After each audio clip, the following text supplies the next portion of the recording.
Namanya banyak yang menyangka bahwa ular itu memburu manusia. Nah, pada dasarnya ular sebetulnya manusia itu kan adalah apex predator. Artinya kita ada puncak di rantai makanan, kita puncak. Artinya kita hampir nggak punya predator. Nah, dengan status kita sebagai apex predator, maka sebetulnya keberadaan manusia itu akan membuat hewan lain menyingkir. Sebetulnya begitu. Jadi secara naluriah ular itu ketika bertemu manusia pasti akan menyingkir. Kayak tadi kan ini begitu saya angkat adalah ini peliharaan saya, dia berusaha untuk kabur dari saya.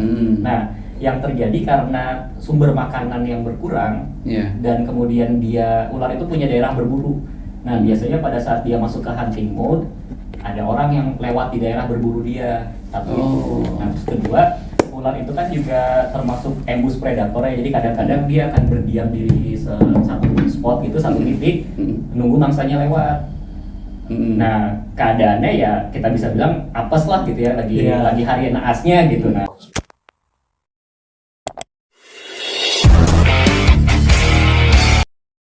Assalamualaikum warahmatullahi wabarakatuh. Waalaikumsalam. Jumpa kembali di kanal Apa Kabar News. Kali ini kami kedatangan tamu istimewa dan tema yang kita bicarakan tidak melulu persoalan manusia. Justru sekarang kita akan berbicara soal hewan. Satwa, soal hewan. Telah hadir di studio kami kawan-kawan dari komunitas Reptil Bandung. Ada Kang Diki, Kang Aji, Kang Nando. Jadi mereka semua adalah para penggemar, para penyuka reptil dan hari ini hadir dengan membawa sejumlah ular. Berapa ekor ular ini? 1, 2, 3, 4, 5, 8 ya? 8. Ada 8 ekor ular. Semua berbisa? Ada yang berbisa, ada yang enggak. Ada yang berbisa, ada yang tidak berbisa. Mudah-mudahan sepanjang acara ini aman. Insya Allah aman. Dan jangan dikira saya begini tuh tidak ada degan gitu ya. Insya Allah aman. Tapi karena ada pawang-pawangnya di sini, insya Allah aman. Ini namanya apa sih perkumpulan ini tuh? Komunitas Reptil Bandung gitu ya. Di Bandung sendiri aja data terakhir tuh 2019 di Bandung sendiri komunitas reptil Bandung itu sendiri tuh udah ada sekitar 30 komunitas. Tapi tentang reptil, jadi kebagi-bagi kayak misalkan yang kalau kita kan semua reptil, mau ular, kura-kura, biawak gitu kan. Nah, ada juga yang misalkan khusus iguana, ada kayak KPIB, Komunitas Pecinta Iguana Bandung, ada yang khusus ular venom, ada yang khusus ular sanca gitu kan, beda-beda gitu ya, tergantung kelompoknya gitu. Tapi kalau kita sendiri memang ya khusus di semua reptil gitu, ada gitu. Jadi nggak hanya terfokuskan satu jenis reptil. Jadi berarti yang dibawa ke sini itu memang hanya sebagian dari jenis, sebagian yang selama ini memang ditekuni oleh teman-teman di komunitas. Iya, betul. Kalau anggotanya berapa banyak ya Bandung? Kalau komunitas gitu kita, yang komunitas kita sendiri tuh kalau dikumpulin dari dulu gitu ya, udah di atas 200 orangan kurang lebih. Nah, kalau misalkan untuk jumlah yang aktif tuh sekitar 30 sampai 50 orang. Masih aktif. Memang sering ada ini ya, pertemuan rutin ya Kang Nando? Iya, ada. Kalau rutin itu kita setiap hari Minggu di Taman Lansia biasanya. Taman Lansia yang itu ya, belakang gedung sate ya? Iya, betul. Banyak tuh yang penggemarnya masyarakat biasa itu yang melihat gitu. Animonya cukup bagus sih kalau kita lagi gathering di sana. Jadi memang selain kita berkumpul di internal komunitas, jadi momen itu juga kita gunakan untuk memberikan edukasi ke masyarakat. Sosialisasi gitu. Kang Aji punya berapa reptil di rumah ini? Kalau saya sih di atas 20 ada. Waduh. 20 lebih. Orang semua?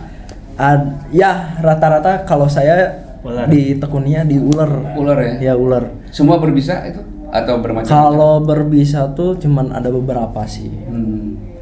Yang lainnya mah. Kenapa sih? Pertanyaan dasarnya kenapa menyukai reptil itu ya kira-kira? Apa sih? Nah, masing-masing gitu ya. Masing-masing punya argumen ya. Karena lah sih. Kalau saya ditanya kenapa saya memilih reptil, terus terang saya nggak bisa jawab. Karena ketika ada orang yang tanya, saya biasanya tanya balik. Mas atau Mbak atau Akang atau Teteh suka hewan nggak? Sukanya hewan apa? Saya mah sukanya hewan kucing. Ketika saya tanya kenapa suka kucing, ternyata nggak bisa jawab juga. Iya. Resep apa pokoknya? Resep. Ya nggak ada alasan aja. Iya, Nah, iya. kebetulan saya memang dari SMP itu memang udah nggak tahu kenapa. Nah, jadi pertama kali melihat ular itu langsung kayak jatuh cinta gitu sama Aduh. ular. Ya nggak tahu kenapa juga karena belum pernah bertemu secara langsung ya, kecuali kalau di kebun binatang gitu. Nah, tapi ketika bertemu secara langsung bisa pegang, oh ternyata tuh nggak semenakutkan yang saya pikir. Punya berapa sekarang? Di terus saya nggak pernah hitung, cuma kalau kata anak saya itu kurang lebih sekitar 50 ekoran. 20 ekor. Tapi nggak hanya ular, kalau untuk ular sendiri saya juga lupa ya. Kalau untuk ular tuh sanca kembangnya ada 6, terus kemudian ada, mungkin kalau untuk ular sekitar 13 sampai 15. Nah itu nanti ada untuk kura-kura, ada kura-kura juga, ada iguana, dan kemudian sisanya sih masuk ke laba-laba ya, jadi ada tarantula. Waduh. Laba-laba termasuk reptil gitu? Bukan Bukan kan? Ya. Berarti ini reptil plus ya? Reptil plus. Kalau Kak Haji cuma pengalamannya. Kalau saya sih kalau di reptil tuh emang tadinya menantang. Karena kenapa saya suka di ular berbisa, karena dia warnanya keren. Biasanya warnanya warnanya unik lah. kayak cerah. dibanding ular. Jadi asalnya jatuh cintanya melihat secara visual gitu ya? Visual. Dari awal tuh saya nggak main dulu ke yang berbisa, itu ular jali. Ular jali? Iya, biasanya tuh ular kayu biasanya. Ular kayu lah. Kayak ular Di sawah yang ada di banyak sawah. biasanya. Oh, bukan di pohon tapi di sawah? Di sawah. Beda dengan ular kadut beda? Beda. Oh, beda. Hampir sama kayak gini, cuman dia motifnya garis-garis coklat hitam. Dia nggak berbisa. Awalnya dari situ sih, kok keren gitu, melihara reptil. Jadi ya sampai sekarang lah. Tapi di rumah punya kobra gitu? Kalau kobra saya enggak sih. Enggak. Kurang gimana ya? Nggak ada hati buat gitu kobra. Ya. Nggak ada nggak klik gitu ya Iya. kobra ya. Cik, Kang Diki kumaha? Kalau saya masih sebenarnya dari kecil udah senang hewan, cuman kan pas ketika dulu tuh waktu itu pernah tuh kayak di Gasibu tuh dulu suka di pinggir tangga tuh ada yang jualan ular kan. Nah, dulu tuh itu benar. Atau jual tukang obat tapi biasanya jualan ular. Jualan ular gitu kan, sama kayak hewan lain ya? sama hewan lain kayak ada kodok terus ular, wah unik nih gitu kan. Cuman dulu kan waktu masih kecil belum diizinin gitu. Mulai piara tuh zaman SMA. Awalnya memang kayak pas pertama-tama tuh kayak takut tuh bukan karena takut takut banget gitu, enggak. Jadi penasaran pengen pegang gitu kan, dan memang pernah pegang juga. Oh, rasanya gini gitu. Malah pernah kegigit juga awalnya tuh. Nah, semenjak tahu dari rasanya digigit ular, ternyata enggak kan. Tapi yang enggak berbisa ya. Pas digigit ular, ternyata segini rasanya digigit ular tuh. Jadi berani gitu. Jika disuntik Kayak disuntik cuman banyak ya. Jadi disuntik kan jarumnya banyak. Banyak. Selama dia nggak ditarik aja, itu nggak akan sobek. Tapi kalau misalkan lagi gigit, nempel terus ditarik, itu pasti sobek sih. Ya ibaratnya kayak jarum ditusuk, terus digituin pasti sobek kan. Nah kayak gitu. Jadi ketika mantuk tuh lukanya lama? Lukanya enggak sih. Kalau misalkan kayak sekedar bekas gigitan titik doang nggak akan lama sih. Biasanya seminggu juga udah pulih lagi biasanya. Ya tanda kutip yang nggak berbisa ya. Kalau misalkan yang berbisa ya udah pasti ada efeknya gitu. Tapi semua di sini rata-rata pernah digigit. Kalau kegigit pasti pernah lah. Pernah ya. Pasti pernah. Tapi belum pernah yang berbisa. Jangan sampai. Aku pernah sih aku pernah sama ini nih, sama cincin emas dulu. Ya kan emang dia berbisa menengah gitu, nggak sampai tinggi. Ya medium lah ya. Panas dingin itu sama abang dia bekas gigitan.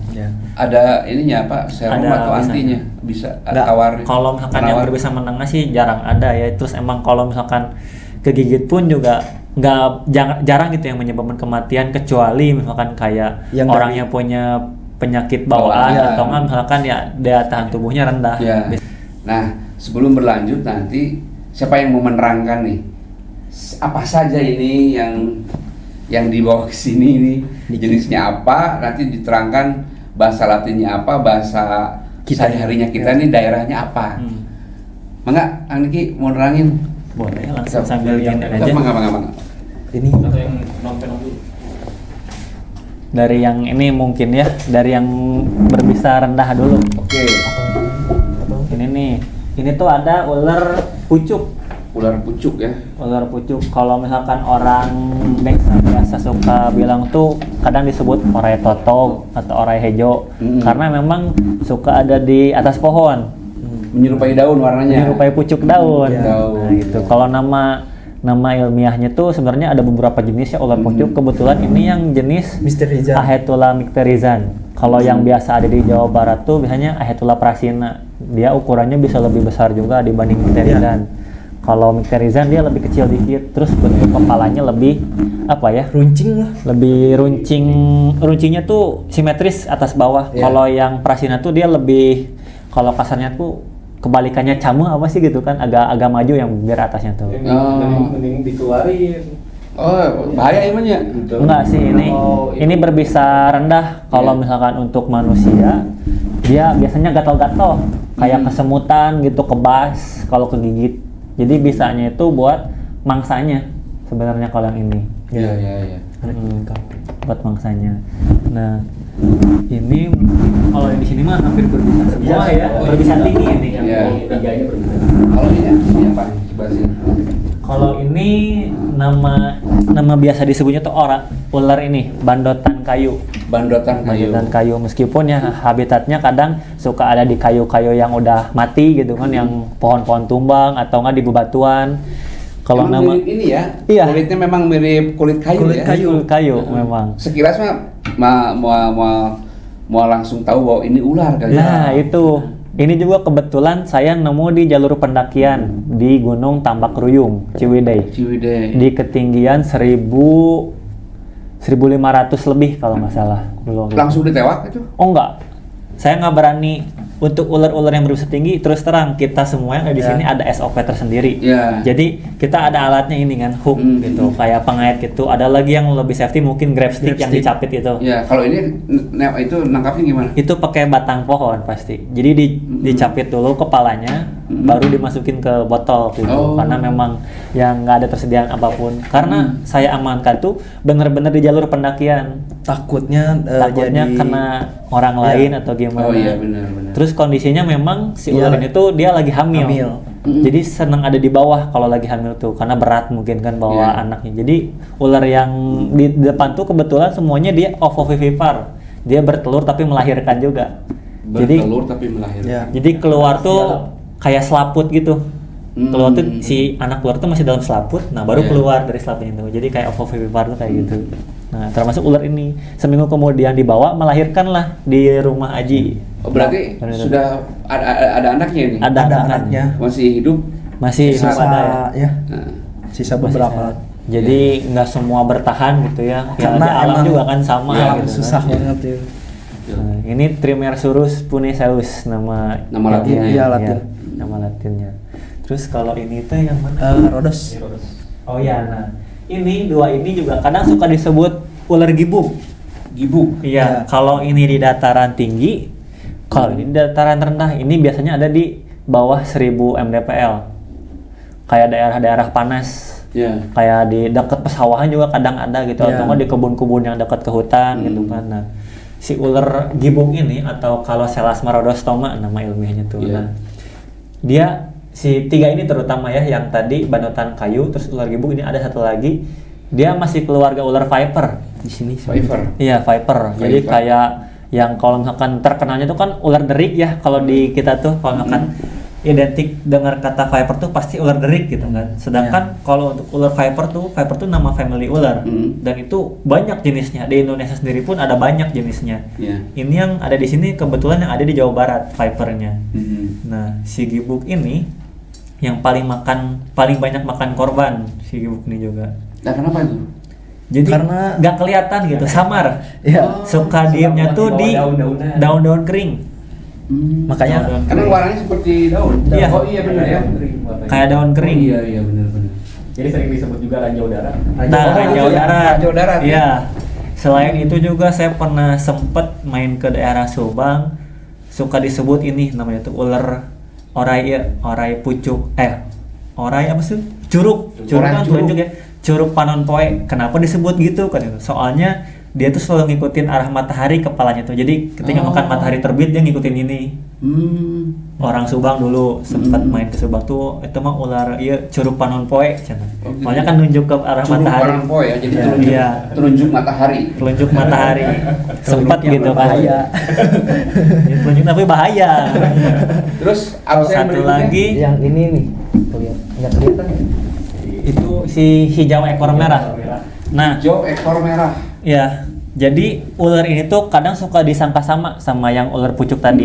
Nah, kalau bedanya, kalau ular pucuk ini dia hijau polos. Dari ujung kepala sampai ujung ekor dia hijau polos, terus badannya langsing. Sedangkan kalau yang ular itu biasanya disebut ular bungka laut. Kalau misalkan bungka daerah laut. Sumedang, Majalengka, bangkai lah, bangkai laut atau bungka laut gitu kan. Suka disebut itu. Nah, si warnanya memang hampir sama. Jadi warna hijau tapi ngedoff gitu, jadi nggak mengkilap. Kan rata-rata kalau ular tuh mengkilap ya. Nah, terkhusus untuk ular viper yang ada di Jawa Barat itu rata-rata nggak ada yang mengkilap si kulitnya. Ngedoff semua. Kobra juga sebenarnya kalau mau ngebedain kobra sama ada ular yang hampir sama kobra. Itu sebenarnya gitu. Iya. Ada ininya. Dia pasti mengkilap. Kalau kobra tuh. Kalau sebenarnya kalau ada perbandingan lebih gampang lah. Iya. Cuman untuk sekarang yang piara kobra termasuk saya udah pensiun sebenarnya. Maksudnya? Dulu sempat piara kobra banyak banget. Kobra sama king cobra. King cobra, dead adder, terus apa lagi? Tapi bukan pelihara yang kayak di pinggir jalan yang di sate. Bukan yang gitu. Eksploitasi kalau itu ya? Iya, itu mah kan emang kadangnya kan buat obat, diambil empedunya lah, diminum darahnya lah. Enggak kalau saya. Jadi emang benar-benar pure suka kobra gitu kan. Senengnya apa? Jadi kan ular kobra tuh keluarga ular elapid nama familinya, Elapidae gitu. Nah, rata-rata ular elapid itu ular yang pintar. Jadi kan rata-rata ular kobra yang di Jawa Barat, terutama Indonesia gitu ya, dia tipikalnya penyembur bisa. Penyembur bisa. Jadi kalau misalkan saya tuh pertama kali piara kobra tuh pernah masih inget kecil ukurannya sekelingking lah. Dikasih makanya tuh cicak lagi di atas disembur, jatuh langsung dikejar. Jadi kayak pinter lah gitu. Senangnya dari situ. Cuman ya tetap kan harus pasti waspada gitu. Iya. Apalagi king cobra. Iya, apalagi king cobra. King cobra meskipun nggak penyembur tapi kan itu mematikan lagi. Bukan berbisa tinggi tapi berbisa mematikan karena ya resiko kematiannya lebih banyak kalau king cobra. Kayak gitu. Selanjutnya next Ita. Nah ini nih. Ini cincin kawin. Cincin emas ya. Iya. Karena disebut cincin emas karena ada lingkaran cincinnya. Kuning ya. Kadang dia juga suka disangka ular welang atau weling. Perbedaannya kalau cincin emas itu dia lingkarannya tuh benar-benar persis cincin, jadi kecil, sedikit, nggak tebal. Nah, sedangkan kalau misalkan kayak welang atau weling, dia kayak trotoar. Jadi antara jarak hitam sama putihnya itu sama. Kalau bahasa Sundanya mah geblegan lah gitu. Spasi warnanya. Iya, spasi warnanya sama. Kalau cincin emas kan tegas ya ya. Dia cuman segaris-segaris gitu. Nggak tebal, nggak gimana gitu. Ini cincin emas. Dan ini bisanya sedang. Dia berbisa menengah. Efeknya yang tadi saya ceritain pas saya kegigit itu tuh. Biasanya kan pernah kegigit sama yang ini? Iya, mana? Pusing. Walaupun begitu kan tidak ketagihan digigit gitu. Jangan sampai. Kemudian, ini yang masuk ke tidak berbisa ya.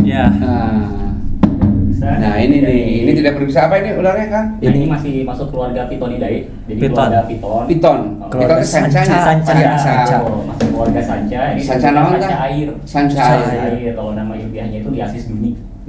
Ini mah warga jauh. Warga jauh ini dari Indonesia bagian timur, lebih ke arah Nusa Tenggara sih. Nusa Tenggara.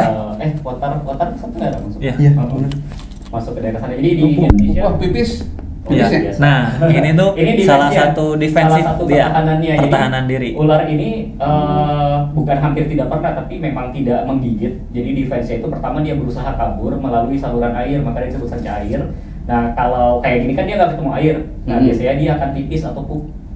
Nah, maksudnya apa itu dia pup atau pipis itu ya? Supaya si katakanlah si musuhnya itu atau yang mengancam dia itu menjauh jadinya menjauh.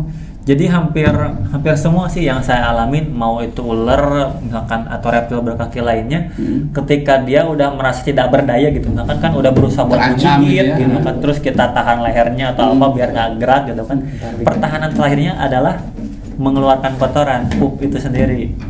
Jadi seakan-akan kayak udah aku nggak mau sama kamu, misalkan kayak ngelepasin diri itu melalui si kotorannya itu, jadi keluar aja kotoran gitu kan. Kadang kalau misalkan yang masih liar tuh suka muncrat gitu, gitu banyak. Tapi kotorannya tidak berbahaya ya?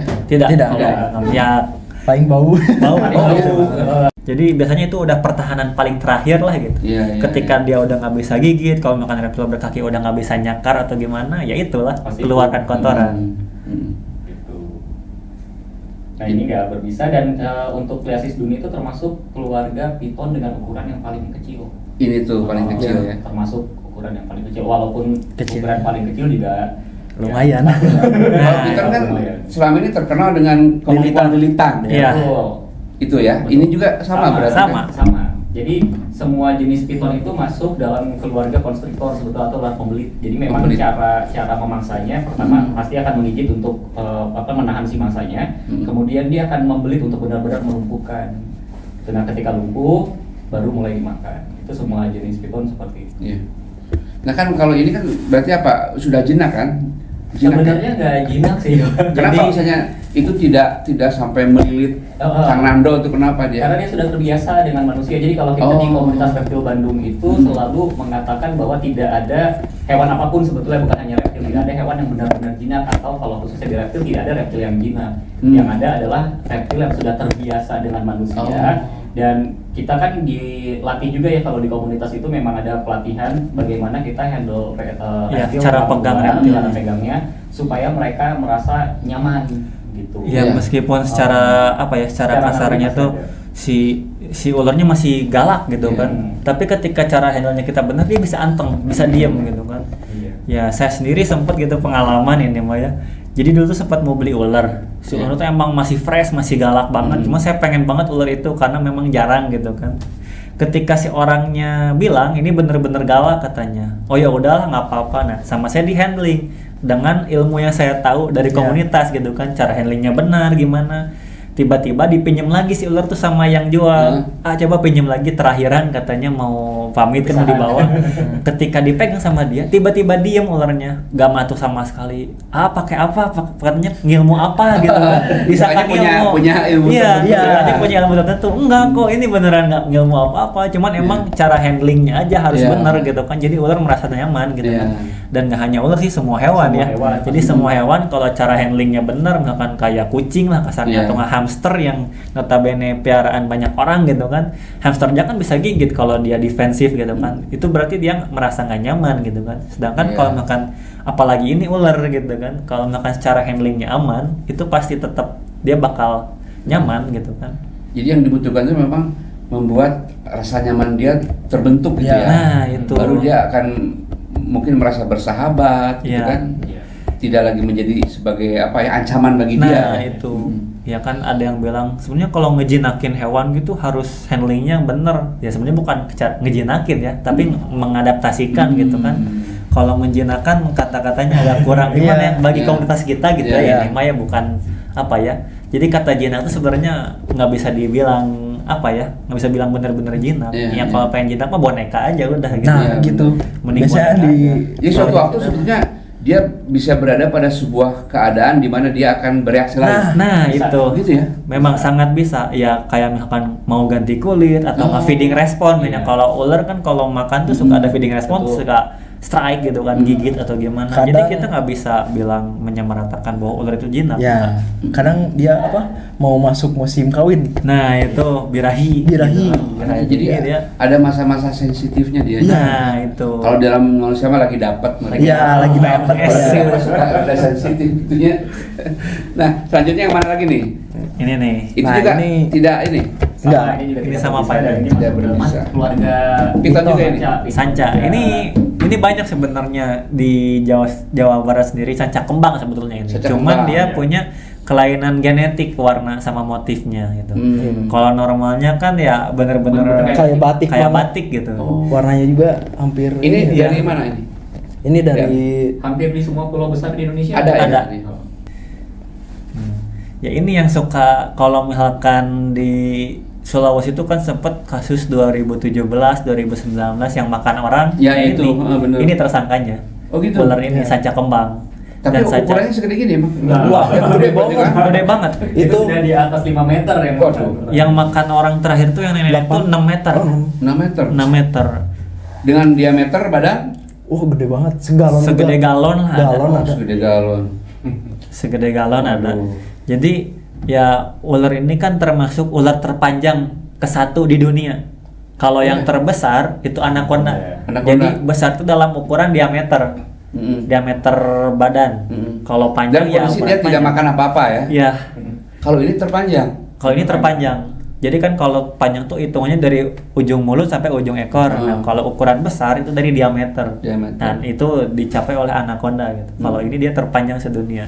Tapi ini jenisnya yang kecil atau gimana? Enggak, ini memang masih kecil. Masih baby. Masih kecil. Saya pikir ini ada tingkatan ukurannya gitu. Ada sih jenisnya dwarf ya, yang ini. Cuma semini-mininya itu paling gede 4 meter. 4 meter. Iya. Jadi ini nanti kalau dia tumbuh besar secara maksimal ya, tumbuh maksimal berapa ini kita nggak tahu nih teh? Enggak apa-apa. Makanya kita pegang ini nggak apa-apa. Pokoknya yang kita pegang di tangan insya Allah aman. Ya, gitu. Ini nanti panjang maksimal berapa ini? Panjang maksimal terakhir yang diangkat ekskavator tuh berapa sih? 12 ya kalau yang diangkat ekskavator tuh 16 ya? 16 meter. Sanca kembang ya? Sanca kembang. Di alam. Oh. Kalau yang terpanjang dipelihara itu ada di Bawah Togoin 8 meter. 8 meter. Yang kenapa dia sampai memaksa manusia seperti itu ya? Nah, yang apakah memang dia memburu manusia itu ataukah manusia masuk ke habitat mereka kemudian itu. Gimana? Jadi banyak banyak yang menyangka bahwa ular itu memburu manusia. Nah, pada dasarnya ular sebetulnya manusia itu kan adalah apex predator. Artinya kita ada puncak di rantai makanan, kita puncak. Artinya kita hampir nggak punya predator. Nah, dengan status kita sebagai apex predator, maka sebetulnya keberadaan manusia itu akan membuat hewan lain menyingkir. Sebetulnya begitu. Jadi secara naluriah ular itu ketika bertemu manusia pasti akan menyingkir. Kayak tadi kan ini begitu saya angkat, adalah ini peliharaan saya, dia berusaha untuk kabur dari saya. Nah, yang terjadi karena sumber makanan yang berkurang dan kemudian ular itu punya daerah berburu. Nah, biasanya pada saat dia masuk ke hunting mode, ada orang yang lewat di daerah berburu dia. Satu itu. Nah, terus kedua, ular itu kan juga termasuk ambush predator ya. Jadi kadang-kadang dia akan berdiam diri satu spot gitu, satu titik, nunggu mangsanya lewat. Nah, keadaannya ya kita bisa bilang apes lah gitu ya, lagi hari naasnya gitu. Nah, si orang itu lewat pada saat ular itu sedang masuk dalam mode berburunya gitu. Karena dia nggak bisa kenalin ini manusia atau bukan gitu. Yang bagi ular itu kita memancarkan panas, dan untuk ular-ular seperti piton kan dia mengandalkan penglihatannya dengan sensor panas, dengan gerakan dan juga dengan panas. Sensor ya? Iya. Nah jadi tidak pakai mata ya? Hampir mungkin semua jenis ular ya, kecuali king cobra itu penglihatannya buruk sebetulnya. Jadi ketika dia melihat, dia nggak bisa melihat kita itu manusia, nggak bisa. Dia hanya melihat ini makhluk hidup berdarah panas, mangsa saya. Jadi selama dia memikirkan bisa masuk dalam mulutnya gitu, mau segede apapun ya pasti dimakan. Jadi ular tuh bisa mengukur besar. Jadi ular tuh sebenarnya rahang bawahnya tuh nggak ngegabung kayak kita, misah.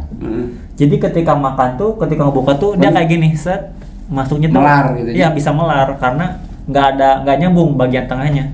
Jadi misah, ketika misah tuh jadi bisa ini kayak kalau tangan bisa kayak ngerangkul gitu. Iya. Hampir semua jenis ular memang kayak gitu.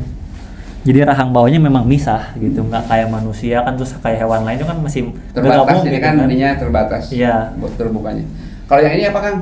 Nah ini yang terakhir, ini sebenarnya juga satu yang sering kita pakai untuk edukasi, untuk menggambarkan bahwa ada ular-ular yang bentuknya sama, tampilannya sama, tapi satu tidak berbisa dan satu berbisa tinggi bahkan mematikan. Nah, kalau untuk yang ini nama latinnya itu Stegonotus iridis. Kalau untuk bahasa Indonesianya kayaknya belum ada ya. Belum ada karena jarang banget sih. Pelangi Papua. Ya. Oh, di Papua ya? Ini lokaliti Papua. Nah, di Papuanya sendiri ada ular yang sama persis dengan ini. Persis bisa mematikan. namanya IKHK. Kalau ini apa namanya? Ini Stegonotus. Stegonotus. Iya. Jadi ya kadang di sana tuh IKHK itu disebutnya ular putih. Ular putih. Tapi ukurannya memang segini. Bener-bener persis kayak gini. Sama persis. Yang membedakan itu bentuk, bukan tidak akan membesar lagi ini mah. Sedikit lagi. Jadi yang membedakan tuh bentuk kepala dan taring yang pastinya. Karena kan kalau ular yang berbisa itu pasti punya taring yang bisa menyuntikkan bisanya. Sedangkan kalau yang ular nggak berbisa tuh taringnya rata dan nggak ada buat injeksi bisanya gitu. Kalau yang nggak berbisa tuh. Nah, dan kenapa penting untuk masyarakat mengetahui ya bahwa ada ular-ular yang identik tapi satu berbisa tidak berbisa, karena pernah ada pengalaman ya di gitu. Nah, gitu yang hafal ceritanya tuh. Gimana tuh? Yang mana tuh saya? Yang edukasi King Snake. Oh iya. Jadi dulu tuh sempat ada pernah tuh daerah Ciamis kalau nggak salah. Jadi dulu tuh dia edukasi nih. Bawa ular dari luar negeri, ular king snake. Memang motifnya tuh persis banget, hampir mirip sama ular walang atau weling. Jadi si garisnya tuh sama kayak belangnya trotoar gitu kan. Nah, keesokan harinya misalkan ada ini, nggak misalkan ya, ada anak gitu kan, ada anak yang kemarinnya habis diedukasi nemu ular di jalan gitu kan, kayak ini kayak ular yang waktu itu dibawa sama kakak yang kemarin gitu kan. Dibawalah ke sekolah, dimainin. Gurunya juga mungkin menganggap hal yang sama gitu ya, karena nggak tahu atau mungkin nggak tahu ada guru atau enggak gitu kan. Cuman yang saya dapat kabarnya yang keginya itu temennya, bukan dia yang bawanya, dan meninggal langsung. Dia selang beberapa jam karena jenis ya walang atau weling itu jenis biasanya kan neurotoksin murni, jadi dia nyerang sel saraf. Ini termasuk bisa tinggi, berbisa mematikan. Kalau walang atau weling, karena ya jarang yang selamat biasanya kalau sama walang atau weling. Ya, meskipun ada pun ya itu memang udah takdirnya gitu selamat gitu ya. Cuma rata-rata banyaknya tuh orang nganggapnya kegigit sama walang atau weling tuh ngantuk si efeknya tuh, dan ngantuk tuh mungkin ya udahlah tidur aja gitu kan, nggak akan apa-apa, padahal itu justru bahaya ya, awal malapetakaannya.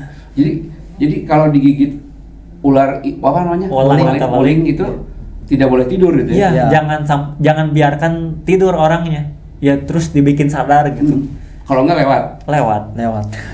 Dan kasusnya terakhir tuh ada satpam daerah Bandung Timur, tepatnya dulu nggak tahu di mana, sempat pernah ya ramai itu. Terus terakhir itu tuh yang di apa? Yang anak kecil ya? Yang anak kecil sama yang remaja itu. Untung yang remajanya selamat. Yang anak kecilnya yang meninggal. Dia juga sama orai weling. Ini mah biasa gitu ya.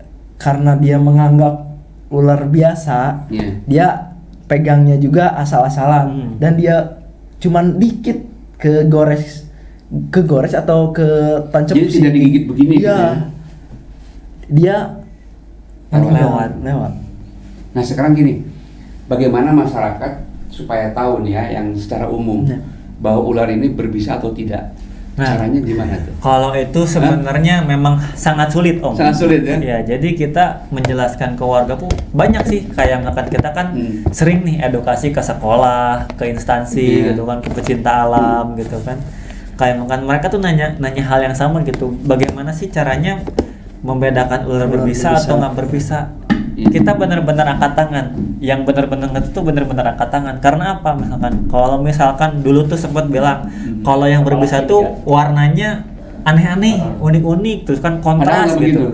Padahal nggak begitu. Ada juga memang ular yang nggak berbisa tapi warnanya bagus gitu, terus kontras juga sama ada gitu kan. Terus yang bentuk kepalanya segitiga, ada yang kepala segitiga tapi nggak berbisa juga. Ini kan banyak. Ini kan segitiga, memang berbisa, cuman nggak mematikan gitu. Nah, tapi yang sesuai pengalaman saya gitu ya, rata-rata kalau ular yang berbisa tinggi itu tingkat kewaspadaannya tuh lebih rendah. Karena apa? Dia merasa dia punya bisa. Oh iya. Ya misalkan ibaratnya nih ada ular nih, disamperin, dia diam aja. Biasanya tuh ularnya punya bisa tinggi.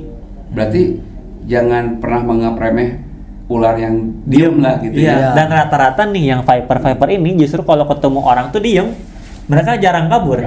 Malah diem aja gitu kan, kalem gitu. Padahal dia nunggu ini ya, pelengahannya iya. Bahaya. Kayak kobra misalkan. Ya kobra kalau makan disamperin sebenarnya kalau misalkan ada beberapa, karena si ular tuh pasti beda kepala ya, terus beda sifat juga, karena sifat itu pasti beda-beda tiap ular juga ya, yang saya pelajari dan saya alami gitu kan. Tiap ular kadang meskipun jenisnya sama tapi sifatnya suka berbeda. Ada emang ular kobra yang kalau disamperin tuh kabur.